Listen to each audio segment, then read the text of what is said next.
बाकी खबरों वाले स्टॉक्स की तरफ आऊंगा, पहले ब्रोकरेजेस के रडार पे क्या है। दो स्टॉक्स हैं अलग अलग।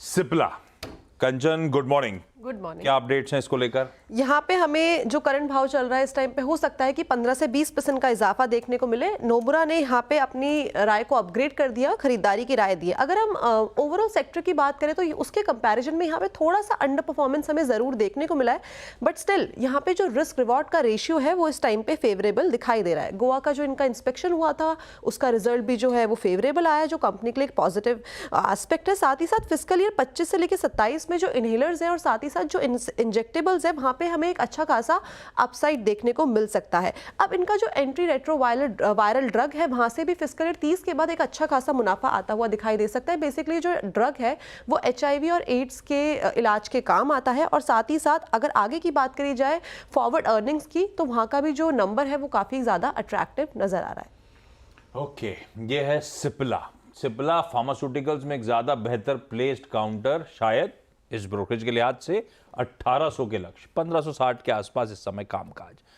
भारती एयरटेल, इस पे भी एक इंटरेस्टिंग रिपोर्ट। कंचन क्या अपडेट? डीएम कैपिटल ने यहाँ पे अपनी कवरेज स्टार्ट की है और खरीदारी की राय दी है, और लक्ष्य यहाँ पे दे दिया है 1970 का, यानी कि 25 से 30% का इजाफा देखा जा सकता है। 1613 के भाव पे इस टाइम पे ट्रेड कर रहा है। अब कई सालों से हमने देखा है कि टेलीकॉम सेक्टर में एक रोलर कोस्टर राइड देखने को मिली है, लेकिन इस टाइम पे देखा जाए तो ये जो सेक्टर है ओवरऑल अपने मेच्योरिटी स्टेज पे पहुंच गया है। अगर वायरलेस सब्सक्राइबर की बात करी जाए तो यहाँ पे हमें Y&Y बेसिस पे 2% की ग्रोथ एक्सपेक्टेड है। इनफैक्ट अगर हम आरपू देखें तो यहाँ पे भी 7% का एक अपसाइड देखा जा सकता है। होम ब्रॉडबैंड अब मल्टी ईयर की ग्रोथ के स्टेज पे पहुंच गया है। साथ ही साथ अगर B2B बिजनेस की बात करी जाए तो यहाँ पे भी हमें कॉन्टिन्यूसली एक्सपेंशन देखने को मिल रहा है। इंडिया की बात करी जाए तो फिस्कल ईयर 25 से लेकर 27 में यहाँ पे हमें रेवेन्यू में अप्रॉक्सीमेटली 12% की ग्रोथ देखने को मिल सकती है। साथ ही साथ एबिटा CAGR में भी 15% अपसाइड की उम्मीदें जताई जा रही है। ओवरऑल इसके वैल्यूएशन की बात करी जाए तो वो काफी ज्यादा अट्रैक्टिव लग रहा है, और अगर अफ्रीका के बिजनेस की बात करी जाए तो वहां पे तो ये की प्लेयर बन के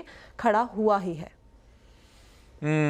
सिप्ला पिछले हफ्ते अपने रडार पे भी था। अपन ने वो बिग स्टॉक्स में भी डिटेल में चर्चा करी थी जब वो कोई प्लांट रिलेटेड अपडेट आया था USFD, और अब ब्रोकरेज भी थम्स अप देती हुई भारती एयरटेल। लेकिन भाई साहब, मतलब कि फ्राइडे की क्लोज से 20-22% का अपसाइड नजर आता है, और ये वो स्टॉक है जो 500 से चर्चा हो रही है इस प्लेटफॉर्म पे, चैनल पे, आज 1600 पे आके खड़ा हुआ, और अभी भी मीनिंगफुल अपसाइड ब्रोकरेजेस को नजर आ रहे हैं।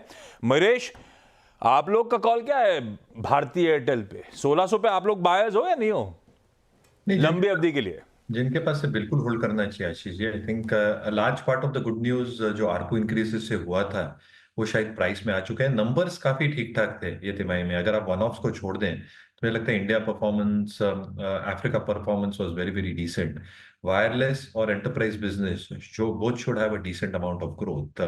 और जो एक सबसे बड़ी दिक्कत का पॉइंट था पूरे सेक्टर के लिए कि they are losing subscribers both Airtel and Jio to BSNL। मुझे लगता है ये सारे लो बीडिंग या लो सब्सक्राइबर बेस है जो शायद मूव हो रहा है BSNL के लिए। जो क्वालिटेटिव सब्सक्राइबर्स है वो अभी भी एयरटेल और जियो के साथ ही है। And on the other hand I think service network BSNL की इंप्रूव होनी चाहिए if this subscribers have to stay. तो मुझे बहुत बड़ी दिक्कत नहीं लगती, नंबर्स आर गुड। मुझे लगता है जिनके पास से बिल्कुल नहीं करना चाहिए।